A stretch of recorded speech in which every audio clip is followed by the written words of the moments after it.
The Story of King Arthur and His Knights by Howard Pyle. Chapter 6. How the Lady of the Lake took back her necklace from Sir Pelleas. Now, when the next morning had come, Sir Gawain summoned his esquire unto him, and said, Fetch me hither my armour, and case me in it. And the esquire did so. Then Sir Gawain said, Help me unto my horse. And the esquire did so. And the morning was still very early, with the grass all lustrous and sparkling with dew, and the little bird singing with such vehemence that it might have caused any one great joy to be alive. Wherefore, when Sir Gawain was seated on horseback and in armour, he began to take more courage unto himself, and the dark vapours that had overshadowed him lifted themselves a little. So he bespoke his esquire with a stronger voice, saying, Take this glove of mine and bear it to Sir Pelleas, and tell him that Sir Gawain parades in the meadow in front of the castle, and that he there challenges Sir Pelleas for to meet a horse or a foot, howsoever that knight may choose. At these that esquire was very much astonished, for Sir Gawain and Sir Pelleas had always been such close friends, and that there had hardly been in the life of friendship in all that land. Wherefore their love for one another had become a byword with all men. But he held his peace concerning his thoughts, and only said, Wilt thou not eat food ere thou goest to battle? And Sir Gawain said, Nay, I will not eat until I have fought. Wherefore, do thou go and do as I have bid thee. So Sir Gawain's esquire went to Sir Pelleas in his pavilion, and he gave unto that knight the glove of Sir Gawain, and he delivered Sir Gawain's message unto him. And Sir Pelleas said, Tell thy master I will come forth to meet him as soon as I have broken my fast. Now, when the news of that challenge had come to the ears of Sir Brandours and Sir Mador de la Porte, and Sir Owain and Sir Marhaus, those knights were greatly disturbed thereat, and Sir Owain said to the others, Messieurs, let us go and make inquiries concerning this business. So the four knights went to that white pavilion where Sir Pelleas was breaking his fast. And when they had come into the presence of Sir Pelleas, Sir Owain said to him, What is this quarrel betwixt my kinsman and thee? And Sir Pelleas made reply, I will not tell thee, so let be, and meddle not with it.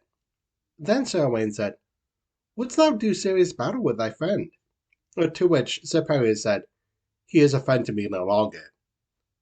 Then Sir Brandours cried out, It is a great pity that a quarrel should lie betwixt such friends as thou and Sir Gawain.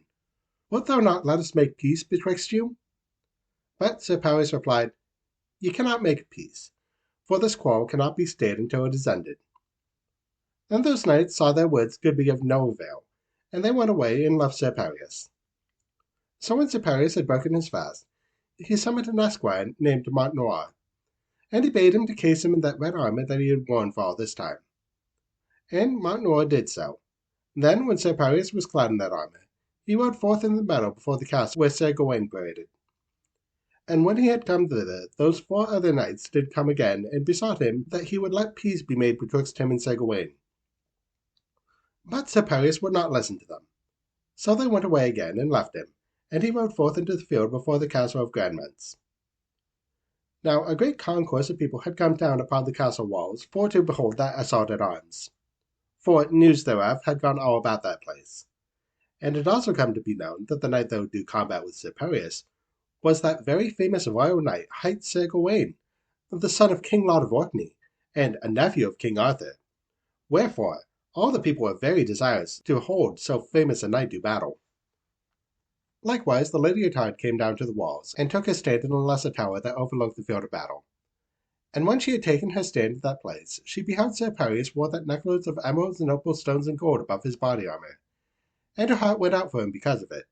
Wherefore she hoped that he might be the victor in that encounter. Then each knight took his station in such a place as seemed to him befitting, and they dressed each his spear and his shield, and made ready for the assault. Then, when they were in all ways prepared, Sir Marhaus gave the signal for the assault. Thereupon each knight instantly quitted that station which he had held, dashing against the other with the speed of lightning, and with such fury that the earth thundered and shook beneath the horses' hoofs. Then they met fairly in the centre of the course, each knight striking the other in the very midst of his defences. And in that encounter the spear of Sir Gawain burst even to the handguard, but the spear of Sir Pelleas held, so that Sir Gawain was cast out of his saddle with terrible violence, smiting the earth with such force that he rode thrice over in the dust, and then lay altogether motionless as though bereft of life. At this all the people upon the wall shouted with a great voice, for it was exceedingly noble assault at arms. Then the four knights who stood watching that encounter made all haste on to Sir Gawain where he lay, and Sir Pereus also rode back and set his horse nigh at hand. Then Sir Owain and Sir Gawain's esquire unlaced the helmet of Sir Gawain with all speed, and behold, his face was the color of ashes, and they could not see that he breathed. Thereupon Sir Malhaus says, I believe thou hast slain this knight, Sir Pereus. And Sir Pereus said, Dost thou think so? Yea, quoth Sir Malhaus, and I deem it a great pity. On to which Sir Pereus made reply, He hath not suffered more than he deserved. At these words Sir Owain was filled with great indignation, wherefore he cried out, Sir Knight, I think thou forgettest the quality of this knight, for not only is he a fellow companion of the Round Table, to whom thou hast vowed entire brotherhood, but he is also the son of a king, and the nephew of King Arthur himself. But to this Sir Pereus maintained a very steadfast countenance, and replied, I would not repent me of this, were that knight a king in his own right, instead of being the son of a king. Then Sir Owain lifted up his voice with great indignation, crying out upon Sir Pereus, Begone, or a great ill may befall thee. Well, said Sir Pereus, I will go. Upon this he turned his horse and rode away from that place, and entered the woodland, and so was gone from their sight. Then those other present lifted up Sir Gawain, and bare him away unto the pavilion laid of Sir Pereus. And there they laid him upon the couch of Sir Pereus. But it was about an hour ere he recovered himself again, and for a great part of that while those nigh unto him believed him to have been dead. But none of those knights wist what was the case, to wit, that Sir Pereus had been so sorely wounded in the sight of that encounter, that it was not to be hoped that he could live for more than that day.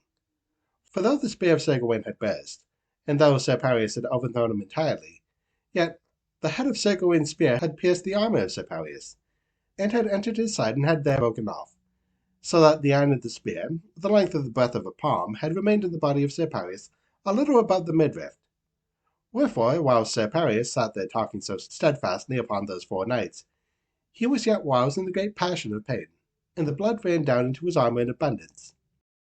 So, what with the loss of blood, and the great agony which he had suffered, the brain of Sir Pereus swam light as a feather all the time that he had talked with those others. But he said not a word unto them concerning the grievous wound he had received, but rode away very proudly into the forest. But when he had come into that forest, he could not forbear him any longer, but fell to groaning very sorely, crying out, Alas! Alas! I have certes got my death wound in this battle. Now it chanced that morn that the damsel Parcenet had ridden forth to fly a young gerfalcon, and a dwarf belonging to the Lady Ettard had ridden with her for company. So, as the damsel and the dwarf rode through a certain part of the forest skirt, and not a very great distance from Grandmot's, where the thicker part of the woodland began and the thinner part thereof ceased, the damsel heard a voice in the woodlands, lamenting with a very great dolor. So she stopped and hearkened, and by and by she heard the voice again make the great moan. Then Parcenet said to the dwarf, What is this I hear? Certes, it is the voice of someone in lamentation.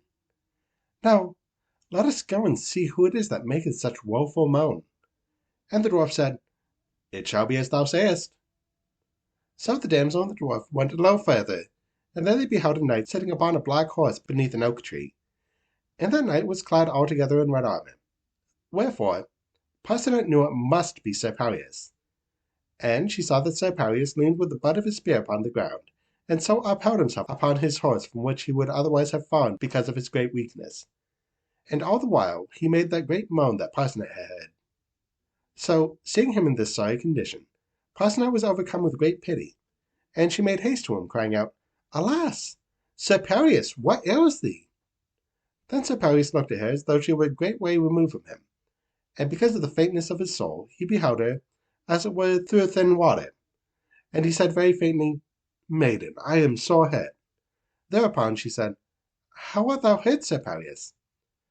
And he replied, I have a grievous wound in my side, for a spear's point standeth therein, nigh a palm's breadth deep, so that it reaches nearly to my heart. Wherefore, it meseems that I shall not live for very long. Upon this the maiden cried out, Alas! Alas! What is this? And she made great lament, and smote her hands together with sorrow that that noble knight should have come to so grievous an extremity. Then the dwarf that was with Parcenet seeing how greatly she was distracted by sorrow, said, "Damsel, I know of a certain place in this forest, albeit it is a considerable distance from this, where there dwelleth a certain very holy hermit, who is an extraordinarily skilful leech. Now, and we may bring this knight up unto that chapel where the hermit dwelleth, I believe that he may be greatly holpen unto health and ease again." Upon this, Parcenet said, "Gonselet," for Gonselet was the dwarf's name, "Gonselet, let us take this knight unto this place as quickly as we are able, for I tell thee sooth when I say that I have a very great deal of love for him." "Well," said the dwarf, "I will show thee where the chapel is." So the dwarf took the horse of Sir Paris by the bridle rein, and led the way through that forest. And Parcenet rode beside Sir Paris and upheld him upon his saddle. For some while Sir Paris fainted with the sickness of pain, so that he would have else fallen had she not upheld him. Thus they went forward very sorrowfully, and at so slow a pace that it was noontime ere they came to that certain very dense and lonely part of the forest where the hermit abided. And when they had come to that place, the dwarf said, "Yonder, damsel, is the chapel whereof I spake." Then Parcenet lifted her eyes, and she beheld that there was a little woodland chapel built among the leafy trees of the forest. And among this chapel was a very little open lawn, bedight with flowers, and nigh to the door of the hermitage was a fountain of water as clear as crystal. And this was a very secret and lonely place, and withal very silent and peaceful. For in front of the chapel they beheld a wild doe and a fawn browsing upon the tender grass and herb without any fear of harm. And when the dwarf and the maiden and the wounded knight drew nigh, the doe and the fawn looked up with great wide eyes and spread their large ears with wonder, yet fled not, fearing no harm. But by and by began their browsing again. Likewise, all about the chapel, in the branches of the trees, were a great quantity of birds, singing and chirping very cheerfully. And those birds were waiting for their midday meal that the hermit was used to cast on to them. Now, this was the same forest sanctuary whereunto King Arthur had come, at that time when he had been so sorely wounded by Sir Palamor, as hath been aforetold in this history. As the maiden and the dwarf and the wounded knight drew nigh to the chapel, a little bell ringing very sweetly, so that the sound thereof echoed all over those quiet woodlands. For it was now the hour of noon, and Sir Paris heard that bell as it were a great way off. And first he said, "Whither am I come?" And then he made shift to cross himself, and Parcenet crossed herself, and the dwarf kneeled down and crossed himself. Then when the bell had ceased ringing, the dwarf cried out in a loud voice, "What ho! What ho! Here is one needing help." Then the door of the sanctuary was opened, and there came forth from that place a very venerable man, with a long white beard as if it were finely carded wool. And lo, as he came forth, all those birds that waited there flew about him in great quantities, for they thought that he had come forth to feed them. Wherefore the hermit was compelled to brush those small fowls away with his hands, as he came on to where those three were stationed.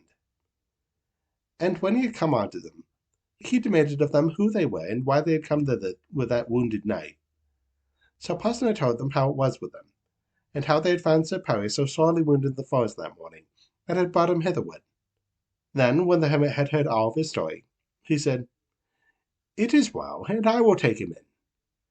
So he took Sir Paris into his cell, and when they had helped lay him upon the couch, Parcenet and the dwarf went their way homeward again. After they had gone, the hermit examined the head of Sir Paris, and Sir Paris lay in a deep swoon. And the swoon was so deep that the hermit beheld that it was the death swoon, that the knight was nigh to his end. So he said, "This knight must assuredly die in a very little while, for I can do naught to save him." Wherefore he immediately quitted the side of Sir Paris, and set about in haste to prepare the last sacrament, such as might be administered unto a noble knight who was dying. Now, whilst the hermit was about this business, the door opened of a sudden, and there came into place a very strange lady clad all in green, and bedight about the arms with armlets of emeralds and opal stones inset into gold. And her hair, which was very soft, was entirely black, and tied about with a cord of crimson ribbon. And the hermit beheld that her face was like ivory to white, and that her eyes were bright, like jewels set into ivory. Wherefore he knew that she was no ordinary mortal. And this lady went straight to Sir Paris, and leaned over him, so that her breath touched his forehead. And she said, "Alas, Sir Paris, that thou shouldst lie so." "Lady," said the hermit, "thou mayst well say, alas, for this knight only hath a few minutes to live." To this the lady said, "Not so, thou holy man. For I will tell thee that this knight shall have a long while yet to live.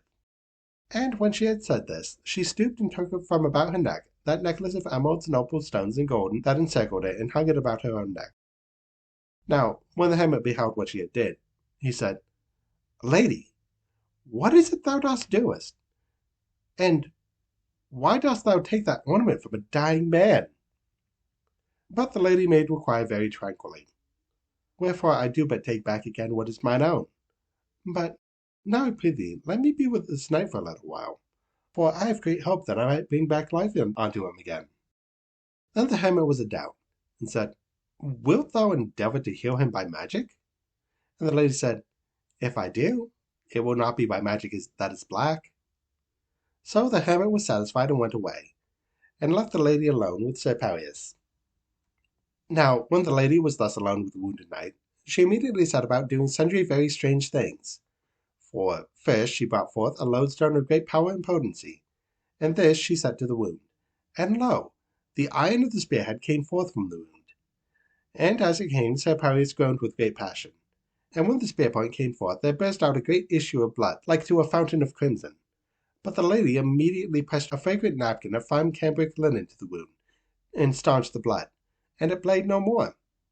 For she held it within the veins by very potent spells of magic. So that the blood being snatched in this wise, the lady brought forth from her bosom a small crystal phial filled with an elixir of blue colour, and of a very singular fragrance. And she poured some of this elixir between the cold and leaden lips of the knight. And when the elixir touched his lips, the life began to enter into his body once more. For, in a little while, he opened his eyes and gazed about him with a very strange look. And the first thing that he beheld was the Lady Clyde Green who stood beside him. And she was so beautiful that he thought he hardly had died and was in paradise. Wherefore he said, Am I then dead? Nay, thou art not dead, said the lady, yet thou hast been perilously nigh to death. Where then am I? said Sir Paris. And she replied, Thou art in a deep part of the forest, and this is the cell of a saint-like hermit of the forest. And Sir Paris said, Who is it then hath brought me back to life? Upon this the lady smiled and said, It was I. Now for a little while Sir Paris lay very silent. Then by and by he spake and said, Lady, I feel very strangely. Yea, said the lady, that is because thou hast now a different life. Then Sir Paris said, How is it with me? And the lady said, It is thus, that to bring thee back to life, I gave thee to drink of a certain draught of elixir vitae, so that thou art now only half as thou wert before. For if by the one half thou art mortal, by the other half thou art fey. Then Sir Paris looked up and beheld the lady had about her neck the collar of emerald and opal stones and gold, which she had aforetime worn. And lo, his heart went out to her with exceeding ardour, and he said, Lady, thou sayest that I am half fey, and I do perceive that thou art altogether fey. Now I pray thee to let it be henceforth that I might abide nigh unto where thou art. And the lady said, It shall be as thou dost ask, for it was to that end I have suffered thee nearly to die, and then have brought thee back unto life again. Then Sir Paris said, When may I go with thee? And she said, In a little, when thou hast had to drink. How may that be? Said Sir Paris, seeing that I am but yet like unto a little child for weakness. To which the lady made reply, When thou hast drunk of water, thy strength shall return to thee, and thou shalt be altogether well and whole again. So the lady of the lake went out, and presently returned, bearing in her hand an earthen crock filled with water from the fountain near at hand. And when Sir Paris had drunk that water, he felt of a sudden his strength come altogether back to him. Yet here was not all as he had been before, for now his body felt as light as air, and his soul was dilated with a pure joy, such as he had never felt in his life before that time. Wherefore he immediately uprose from his couch of pain, and he said, Thou hast given life unto me again. Now do I give that life unto thee forever. And the lady looked upon him and smiled with a great loving kindness. And she said, Sir Paris, I have had thee in tender regard ever since I beheld thee one day in thy young knighthood drink a draught of milk at a cottager's hut in this forest. For that day was warm, thou hast set aside thy helmet, and a young mermaid, brown of face and with bare feet, had come and brought thee a bowl of milk, which same thou didst drink with a great appetite. Now that was the first time that I beheld thee, although thou didst not see me. Since that time I have had a great friendship for all thy fellowship in King Arthur's court, and for King Arthur himself, all for thy sake. Then Sir Perry said, Lady, wilt thou accept me for thy knight? And she said, Aye. Then Sir Perry said, May I salute thee? And she said, Yea, if it pleases thee. So Sir Perry kissed her upon her lips, and so their troth was plighted. Now we return to Parcenet and the dwarf. After those two had left the hermitage in the woodlands, they betook their way again towards Grandments. And when they had come nigh out of the forest, and at a place not far from the grove of trees, where those knight companions had taken up their inn, they met one of those knights clad in half armour, and that knight was Sir Mador de la Porte. Then Parcenet called upon him by name, saying, Alas, Sir Mador, I have but this short time quitted a hermit's cell in the forest, where I left Sir Perry sorely wounded to death. So I fear me he hath only a little while to live. Then Sir Mador de la Porte cried out, Ha, maiden, what is this thou tellest me? That is a very hard thing to believe, for when Sir Perry quitted us this morning, he gave us no sign of wound or disease of any sort. But Parcenet replied, Nevertheless, I myself beheld him lying in great pain and dole, and ere he swooned his death swoon, he himself told me that he had the iron of a spear in his side. Then Sir Mador de la Porte said, Alas, alas, this is sorry news. Now, damsel, by thy leave and grace, I will leave thee and hasten to my companions to tell them this news. And Parcenet said, I prithee do so. So Sir Mador de la Porte made haste to the pavilion where were his companions, and he told them the news that he had heard. Now at this time Sir Gawain was altogether recovered from the violent overthrow that he had suffered that morning. Wherefore, when he heard the news that Sir Mador de la Porte brought to him, he smote his hands together and cried aloud, Woe is me! What have I done? I betrayed my friend, and now I have slain him. Now I will go forth straightway to find him and crave his forgiveness ere he die. But Sir Owain said, What is this that thou wouldst do? Thou art not yet fit to undertake any journey. And Sir Gawain said, I care not, for I am determined to go and find my friend. Nor would he suffer any of his companions to accompany him. But when he had summoned his esquire for to bring him his horse, he mounted thereon and rode into the forest alone, breaking his way to the westward, lamenting with great sorrow as he journeyed forward. Now when the afternoon had fallen very late, so that the sun was stooping to its setting, and the light fell as red as fire through the forest leaves, Sir Gawain came to that hermit's cell, where it stood in its silent and solitary part of the forest woodland. And he beheld that the hermit was outside of his cell, digging a little garden of lentils. So, when the hermit saw the armed knight come into the lawn with all that red light of the setting sun, he stopped digging and leaned upon his trowel. Then Sir Gawain drew nigh, and he sat upon his horse, and he told the holy man of the business whereon he had come. To this the hermit said, There came a lady hither several hours ago, and she was all clad in green, and was a very singular appearance, so that it was very easy to see that she was fey.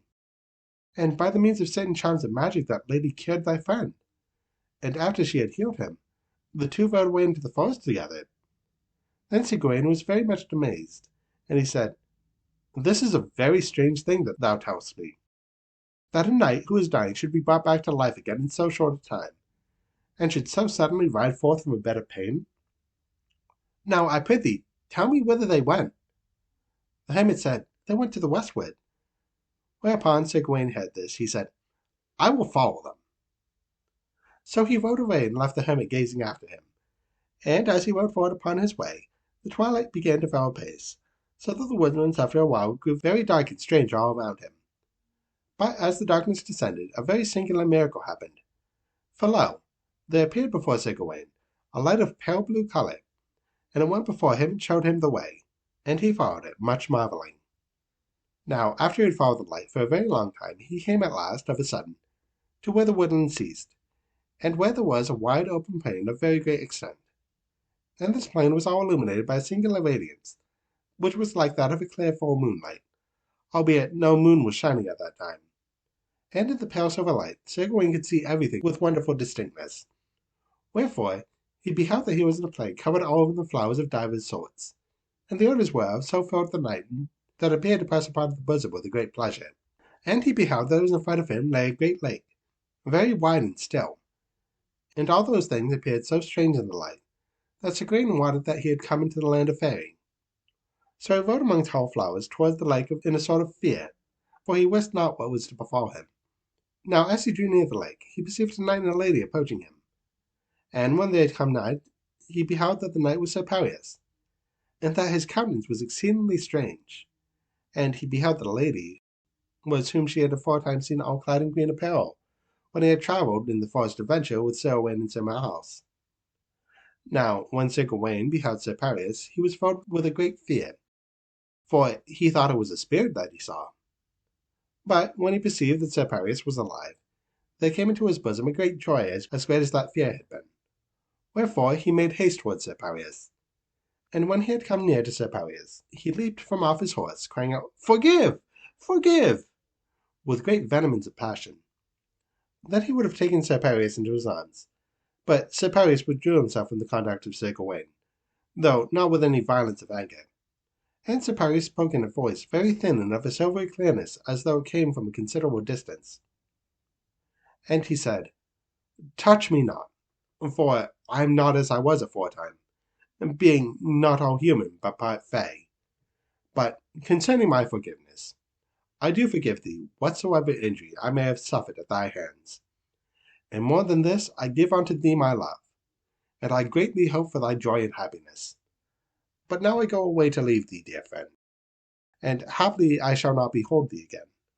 Wherefore I do leave this with me as thy last behest, to wit, that thou dost go back to King Arthur's court, and make thy peace with the Queen, so that thou mayst bring them news of all that hath happened unto me." Then Sir Gawain cried out in a great sorrow, "Whither wouldst thou go?" And Sir Perry said, "I shall go to yonder wonderful city of gold and azure, which lieth in yonder valley of flowers." Then Sir Gawain said, "I see no city, but only a lake of water." Wherefore Sir Perry replied, "Nevertheless, there is a city yonder, and thither I go. Wherefore I do now bid thee farewell." Then Sir Gawain looked into the face of Sir Pelleas, and beheld again that strange light, that it was of a very singular appearance. For lo, it was white like unto ivory, and his eyes appeared and smiled in that manner, and his eyes shone like jewels set into ivory, and a smile lay upon his lips, and grew neither more nor less, but it always remained the same. For those who were that short had always this singular appearance, and smiled in that manner, to wit, the Lady of the Lake, and Sir Pelleas, and Sir Launcelot of the Lake. Then Sir Pelleas and the Lady of the Lake turned and left Sir Gawain where he stood, and they went toward the lake, and they entered the lake, and when the feet of the horse of Sir Pelleas touched the water of the lake, lo, Sir Pelleas was gone, and Sir Gawain beheld them no more, although he stood there for a long time weeping with great passion. So endeth the story of Sir Pelleas. But Sir Gawain returned unto the court of King Arthur, as he had promised Sir Pelleas to do. And he made peace with Queen Guinevere, and thereafter, though the queen loved him not, there was a peace betwixt them. And Sir Gawain published these things to the court of King Arthur, and all men marvelled at what he told. And only twice thereafter was Sir Pelleas ever seen by any of his aforetime companions. And Sir Marhaus was made a companion of the Round Table, and became one of the foremost knights thereof. And the Lady Ettard took Sir Engelmore into favour again, and that summer they were wedded, and Sir Engelmore became Lord of Grandmance. So endeth this story.